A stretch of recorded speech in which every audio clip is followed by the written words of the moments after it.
bagaimana cara meningkatkan kekuatan dari pestisida, ya tidak? Jadi selama ini kita tuh kepengen meningkatkan kekuatan dengan cara nambahin dosis. Saya bilang salah total. Menambahi kekuatan itu bukan dengan cara menambahi dosis, bukan, tapi menyerang dengan 2 serangan sekaligus.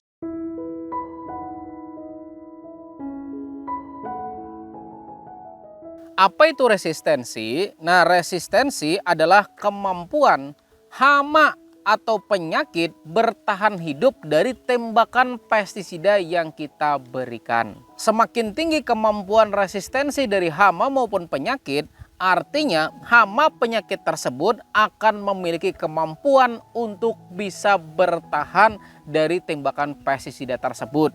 Sehingga dikenal dengan istilah kebal. Jadi hama maupun penyakit itu kebal.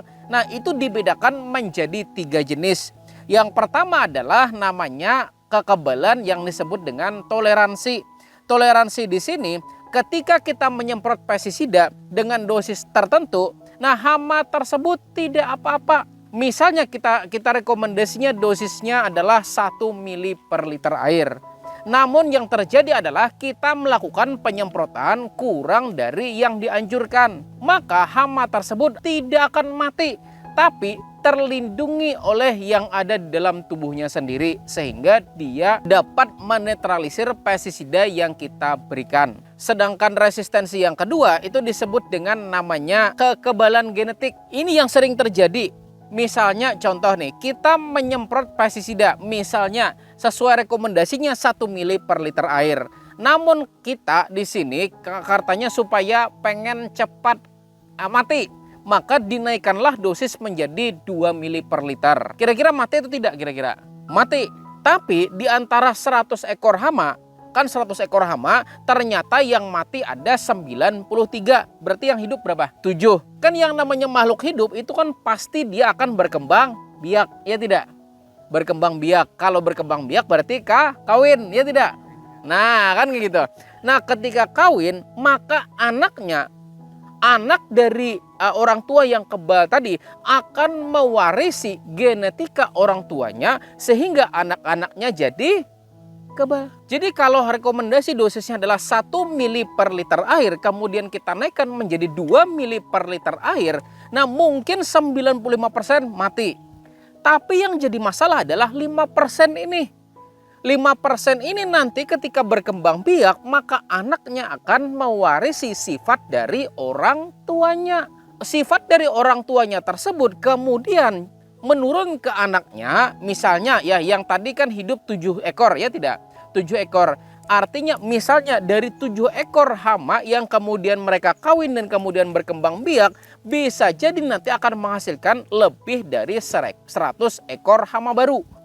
Nah, yang jadi masalah adalah 100 ekor hama baru inilah yang bakalan jadi masalah kita di kemudian hari. Kenapa? Karena ternyata di dosis 2 mili per liter air itu sudah terjadi kekebalan pada hama yang 100 ekor tersebut. Makanya pada akhirnya kita bilang obatnya jadi tidak mempan. Wah, dosisnya sudah dikurangi. Wah, di sini harganya bukan masalah.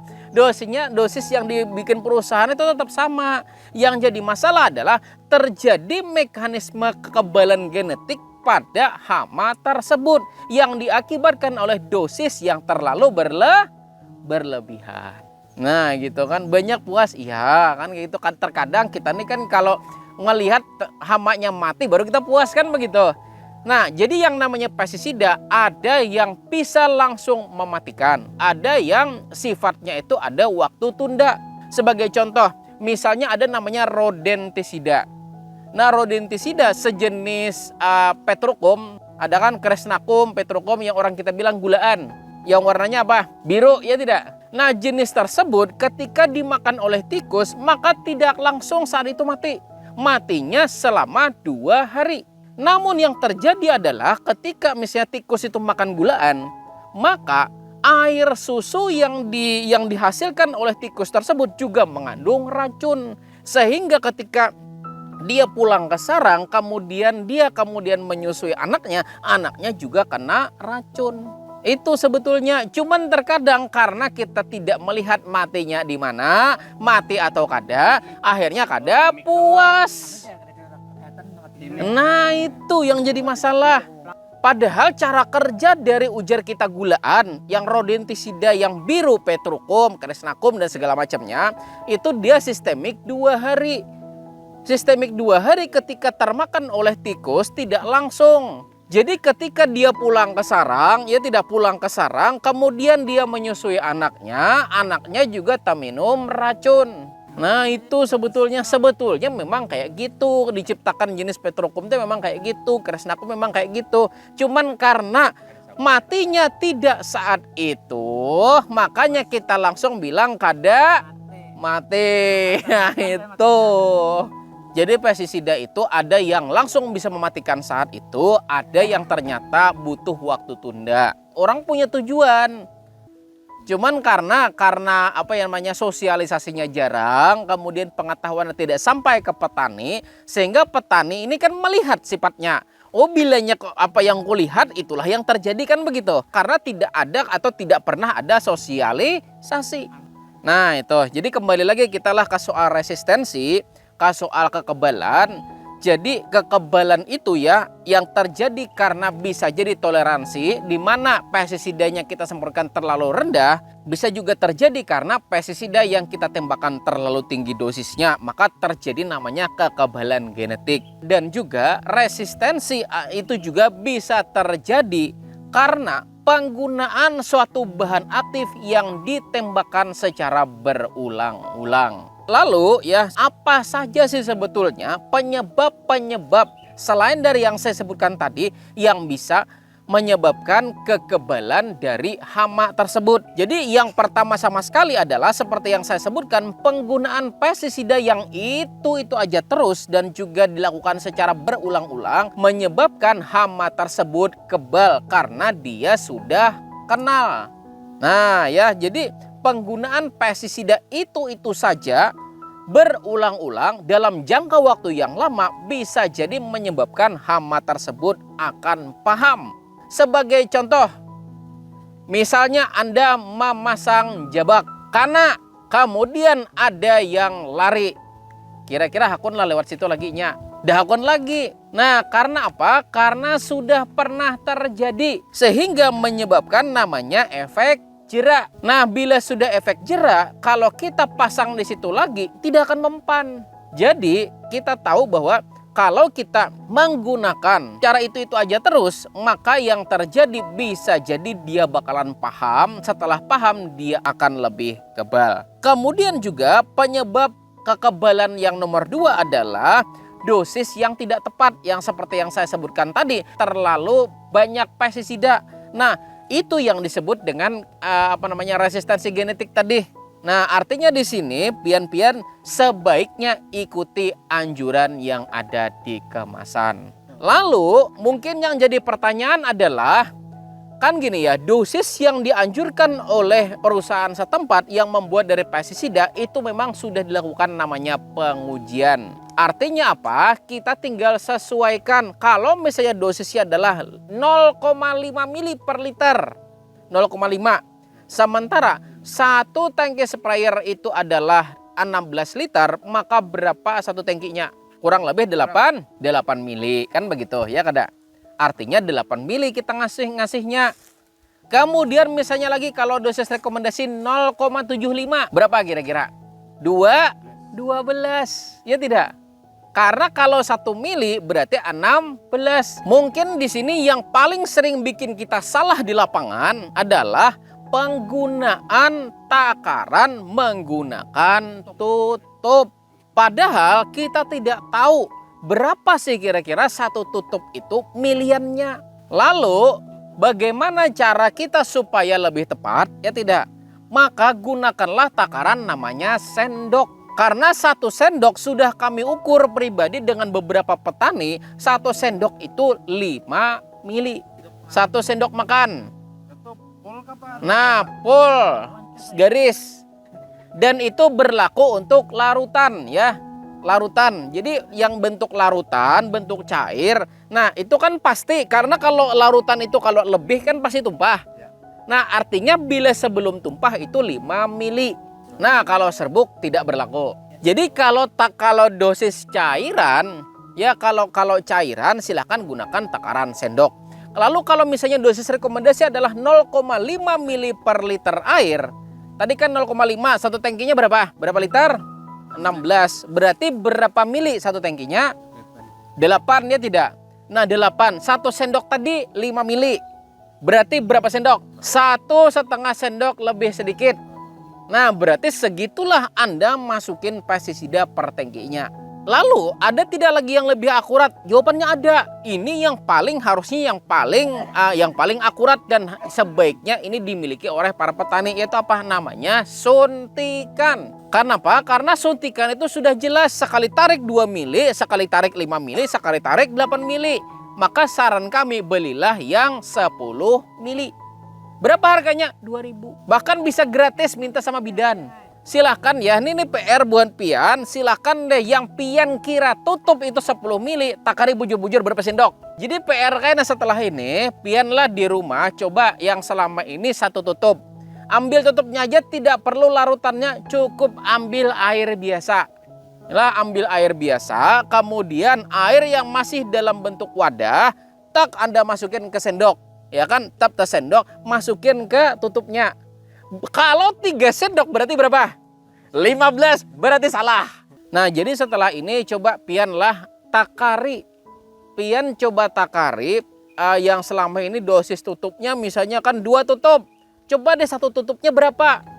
Kalau satu tutupnya adalah 2 sendok berarti satu tutupnya 10. Pian pakai 2 sendok berarti dosis pian 20 mili. Sementara rekomendasi 1 mili berarti pian lebihan 1 sendok, lebihan 5 mili. Maka artinya wajar hama tersebut kebal. Lalu setelah itu juga apa sih lagi yang menyebabkan kebal? Yang menyebabkan kebal terjadi juga karena musuh alami dari hama tersebut mati. Sebagai contoh wereng. Wereng itu musuh alaminya jadi laba-laba mati. Gara-gara kesemprot sama pestisida yang terlalu berlebihan. Kemudian lalat buah. Ya lalat buah itu sebetulnya musuh alaminya adalah semut rangrang. Semut rangrang itu ujar kita kararangga habang. Ini kada kararangga habang di puai gasan umpan unjun. Nah itu. Jadi karena musuh alaminya berkurang, karena musuh alaminya mati, menyebabkan hama itu ledakannya jadi luar biasa. Dan lagi juga yang menyebabkan terjadi namanya resistensi atau menyebabkan namanya kekebalan juga, penyebab yang terakhir adalah karena kita menanam tanaman yang itu terus, yang menyebabkan hama tersebut jadi ada makannya. Jadi misalnya cabai aja terus kan seperti itu. Nah siklus kutu kebul itu tidak akan pernah habis. Kenapa? Karena yang namanya kutu kebul dia butuh mengisap daun cabai untuk bisa hidup. Jadi makanannya itu adalah apa yang dia hisap dari daun cabai, itulah makanannya. Jadi selama tidak terputus ada cabai aja terus maka tidak akan habis. Coba kalau misalnya yang namanya rotasi itu bukan cabai ganti ke tomat itu sama. Sama nih Pak. Sama, cabai ke tomat sama. Cabai ke terong sama. Nah, maka kita cari di tanaman tersebut yang tidak akan pernah terserang hama tertentu tersebut. Sebagai contoh kutu kebul. Kutu kebul menyerang tidak ke jagung. Nah, berarti siklusnya akan putus ketika kita ganti dengan jagung. Jadi selama ini kan kita katanya rotasi, meruling tanamannya dari cabai supaya hamanya jadi mati, maka tanamlah tomat. Saya bilang sama saja. Pari pernah kena kutu kebul tidak? Sama saja. Kemudian tanam kacang sama saja. Nah, jadi yang disebut dengan memutus siklus itu adalah menanam yang tidak disukai oleh hama tersebut. Kalau Anda dari cabai di rolling ke terong, ya sama aja, malah tarong lebih parah lagi daripada cabai. Terong itu kalau sudah kena kutu kebul dan sudah kena kuning, tidak akan pernah bisa disembuhkan. Beda kalau cabai. Kenapa? Karena umurnya berbeda. Kan umur mati kan lebih cepat terong daripada cabai kan begitu. Jadi terong itu kalau sudah pernah kena akan susah. Kenapa? Karena pertama, terong kalau sudah kena kutu kebul, pengandaliannya tidak semudah cabai. Terong, lebar mana dengan cabai daunnya? Lebar terong. Jadi sebetulnya kalau katanya rolling dari tanaman cabai ke tanaman terong, saya jawab malah tambah parah. Nah itu, jadi yang disebut dengan rolling itu, yang disebut dengan rotasi adalah menanam tanaman yang tidak disukai oleh hama tersebut. Nah daripada misalnya Anda katanya rolling dari lombok ke tomat, kan tujuannya supaya rolling. Ya mending tanam lombok lagi aja. Kan begitu. Karena rolling yang dimaksud dengan rolling itu adalah menanam tanaman yang tidak disukai oleh hama tersebut. Sehingga tidak tersedia lagi makannya, tidak tersedia lagi tempat hidupnya. Sehingga populasinya jadi berkurang bahkan menurun. Nah jadi artinya sudah tahu lah pian yang disebut dengan rolling yang sebenarnya itu kayak gimana. Yang selama ini kita yang tahu kayak gitu kan, rolling itu menanam tanaman yang berbeda. Saya bilang sama saja. Lalu yang selanjutnya setelah kita mengetahui penyebab-penyebab dari terjadinya kekebalan, baru hal yang perlu kita pahami dan harus kita pahami adalah jenis-jenis pestisida menurut sasarannya. Di mana ternyata pestisida itu sendiri pun tidak bisa diaplikasikan atau dipakai secara terus-menerus. Karena apa? Karena ada cara kerja dari pestisida, ada sasaran dari pestisida tersebut.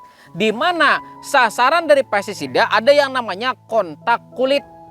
Artinya ketika ditembakkan kena kulit, maka kulit bisa terbakar. Ketika kena kulit hama bisa gatal. Ketika kena kulit hama bisa melepuh dan lain sebagainya. Nah itu namanya kontak kulit. Namun kalau kita selalu gunakan pestisida kontak kulit, maka kulitnya lama-lama jadi makin tebal. Nah selanjutnya adalah kalau kita yang selama ini gunakan pestisida kontak kulit, maka gunakanlah pestisida cara kedua, yaitu cara lambung atau pencernaan. Jadi yang diserang lambung atau pencernaannya.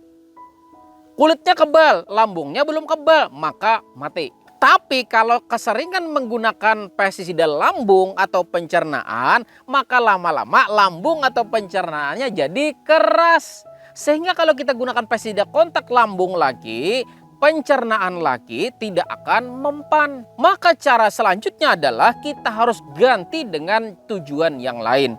Oke lah misalnya kulitnya sudah kebal, oke lah lambungnya sudah keras, kan begitu. Maka gunakan racun pernapasan, nafas.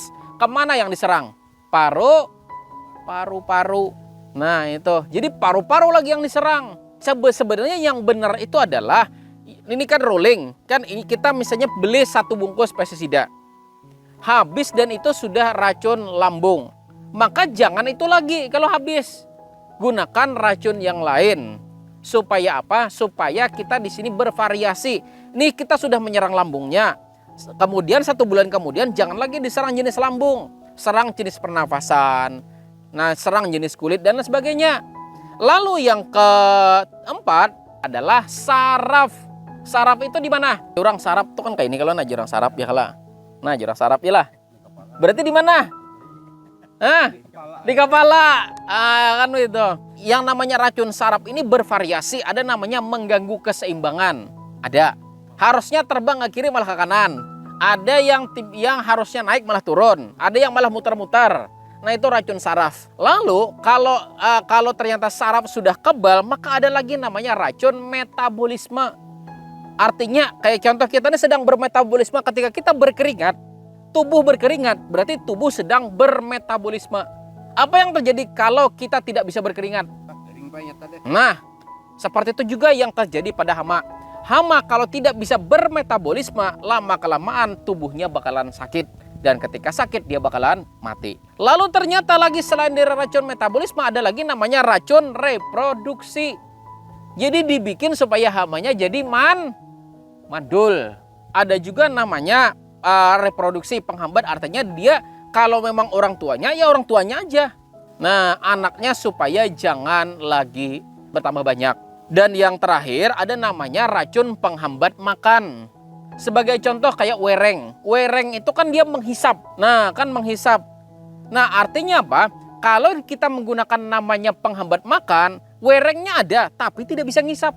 Hantaknya makannya. Nah, kayak gitu. Itu yang disebut dengan penghambat makan. Jadi seperti ini. Jadi yang seharusnya di rolling itu adalah bukan dalam arti ujar bahan aktif ini rolling dengan bahan aktif ini. Tidak. Jadi jangan sampai Anda salah dalam perollingannya. Kenapa? Karena kalau salah dalam perollingannya, maka yang terjadi misalnya Anda memakai pestisida A, ternyata dia racun lambung. Anda misalnya beli bahan aktif tertentu, nah dengan merek yang berbeda, bahan aktifnya berbeda. Ternyata ketika Anda tidak tahu, ternyata yang Anda beli juga sama pada racun lambung, maka sama saja. Sebagai contoh bahan aktif namanya imidacloprid, khusus untuk kutu kebul, khusus untuk wereng. Dia golongan 4 namanya. Maka kalau Anda beli namanya Virtaco, di mana Virtaco itu ada bahan aktif namanya thiamethoxam, maka imidacloprid sama thiamethoxam sama. Maka kalau imidacloprid sudah tidak mempan, tidak perlu ganti ke Virtaco. Kenapa? Karena Virtaco bakal yang diserang juga sama saja. Maka kalau imidacloprid, kan imidacloprid mereknya Winder, ya kan? Mereknya itu Avidor, tidak mempan, gantinya apa? Gantinya Aplaut, bupropion. Dan pestisida menurut sasaran ini itu bisa kita pahami dari kode-kodenya. Nah, jadi pestisida ini sasarannya itu ada kodenya. Di mana silahkan pian lihat di tabel masing-masing. Ya, silahkan dilihat di tabel masing-masing. Ya. Nah, kita langsung ke halaman terakhir dulu aja. Halaman terakhir. Ada namanya kutu kebul, ada tidak? Yang pian lihat di tabel terakhir, ada namanya kode cara kerja, ada tidak? Ada kode cara kerja. Nah, kode cara kerja menunjukkan di mana yang akan diserang. Misalnya ada tulisan 4A, ya tidak? Nah, 4A, semua golongan 4A itu punya cara kerja sendiri. Artinya misalnya dia racun saraf. Misalnya kan 4A racun saraf, maka semua yang ada golongan 4A itu adalah racun saraf. Nah, thiamethoxam golongan 4A. Ini nomor 1 kan Actara thiamethoxam, ya tidak? Nah, kemudian di sini ada nomor 9 apa? Delos imidacloprid. Jadi imidacloprid dengan thiamethoxam sama.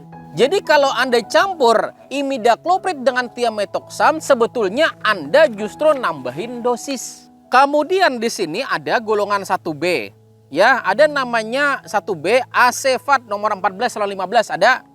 Maka kalau Anda beli Curbix nomor 8, bahan aktifnya namanya etiprol, ternyata golongan 1B, maka sama isinya. Kemudian misalnya lagi Anda beli namanya bahan aktif metidation nomor 24, 1B juga. Jadi sama pada racunnya tuh sama. Misalnya kan dia racun lambung, berarti kan ketiga bahan aktif ini sama-sama racun lambung. Makanya di sini sudah ulun berikan di sini tabelnya. Jadi bila pian kena kutu kebul, ya kemarin sudah pakai abamectin. Abamectin ada di sini, abamectin nomor 23. Maka bila abamectin sudah tidak mempan, ini kan tulisannya ada nomor 6, ya kada? Maka coba cari nang kada nomor 6, silahkan dipakai. Kan merek-mereknya ada di sini. Aplaut, ya tidak? Aplaut nomor 16. Maka bisa ganti ke Aplaut, misalnya kan begitu. Mereknya pun ada kan, ada Actara, ya kada? Nah, misalnya nih kan Anda pakai Agos atau Anda pakai Pegasus. Ada kada Pegasus di sini?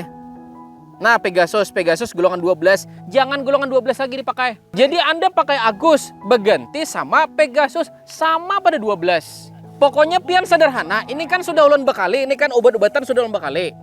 Artinya makanya di sini ulun paling kada bisa ditakuni ketika yang ditakuni ini kan, Pak, obat kutu kebul apa ya? Ulun kada bisa jawab. Sebelum ulun tahu pian sebelumnya pakai apa. Karena kalau pian pakai A, ulun sampai tekan A ternyata golongan sama, pasti kada bakal mempan. Makanya sini langsung ulun kasihkan tabel. Jadi bila memang pian di sini di tabel, ada kan di tabel. Nah, di tabel sini pian silakan, ini kan sudah ada obatnya untuk kutu kebul ada. Nah, kemudian kita pindah ke ulat halaman ke-2. Jadi ulat gerayak Anda pakai biasanya apa? Dangke. Dangke golongan berapa?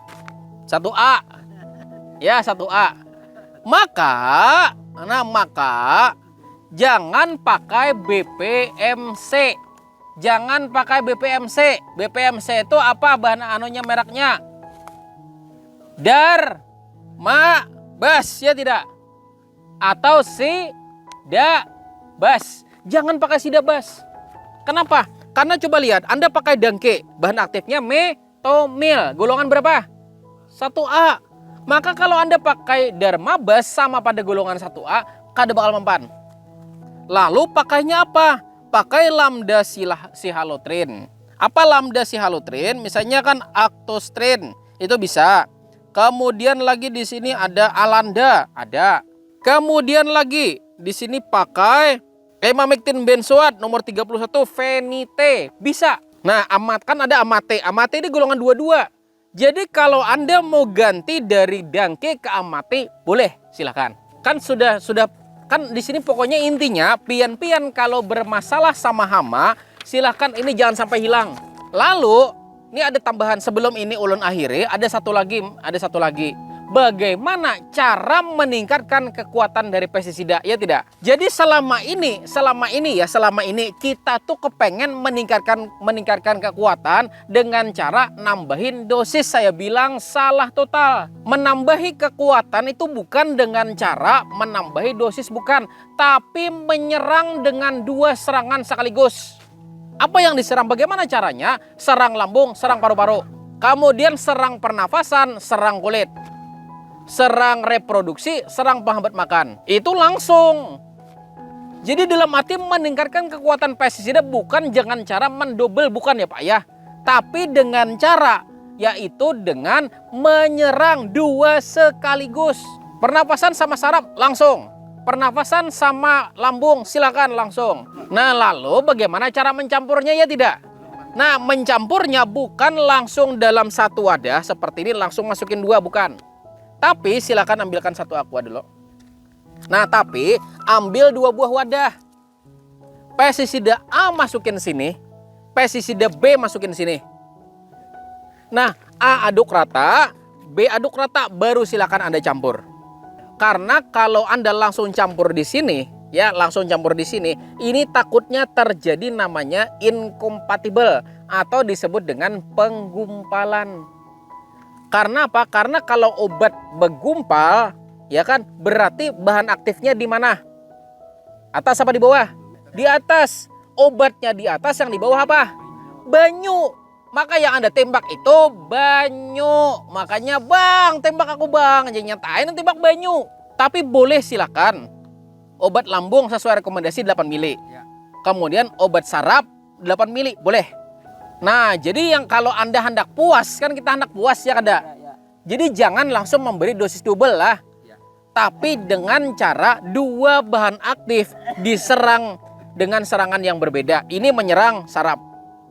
Berarti yang diserang mana? Sini kah, sini kah, sini kah? Makanya jurang ini ya kada. Nah, berarti di sini ya kada. Nah, ini menyerang sini. Sini misalnya racun pernapasan. Ini berarti yang diserang mana? Bawah ke tengah ke atas kah? Dada ya kada. Berarti di sini yang diserang. Berarti karena yang bermasalah di sini lawan di sini di hamanya. Jadi silakan mencampur pestisida asalkan di sini kodenya berbeda. Intinya gini, pian kada perlu gin tahu oh ini racun pernapasan kode ini, kan pian kelapahan mahapal. Pokoknya pian umpat aja asal kodenya belain aja, silakan dicampur kada Bapak. Ya lalu kode ini adalah sebujurnya di petunjuk pestisida, jawabannya ada di kemasan tuh pasti ada. Cuma kadang kita baca, padahal ada kok di dalam kemasan pestisida itu ada kodenya. Makanya inilah kenapa kita sekolah di sini, tujuannya supaya pian tahu. Nah, materi kita hari ini ya terkhusus dengan kekebalan obat-obatan. Nah, mudah-mudahan bermanfaat gesan pian hari ini. Amin. Nggih. Jadi dan mudah-mudahan setelah ini pian kada salah lagi dalam aplikasi pestisida. Supaya pian pertama, kalau pian salah aplikasi, akhirnya buang-buang duit. Kedua, ketika kebal, yang jadi masalah adalah hamanya makin susah dikendalikan. Jadi mudah-mudahan setelah ini pengendalian jadi lebih mudah, hama jadi tidak akan kebal lagi.